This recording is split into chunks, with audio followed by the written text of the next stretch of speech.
Say that you need the full file path for one of the files that you're working with. You can do this in VS Code by going into the Explorer and right-clicking on the file, and then selecting Copy Path. Now if I paste somewhere, you'll see that it's taken the full file path here. So this is the complete absolute path to this file.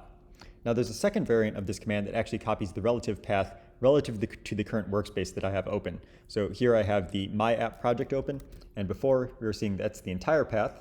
And if I actually go and I right-click on this again, I can instead do copy relative path. And when I do this, instead it will only copy the last part of the path. So if we go and we look at the structure of this, it's only copying source and then app here instead of copying the entire absolute path. So this can often be more useful when you're dealing with imports or references or other things like that. You often want to use that copy relative path command.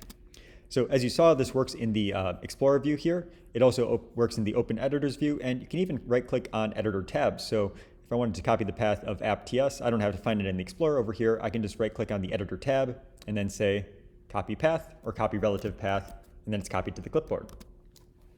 So that's copy path and copy relative path.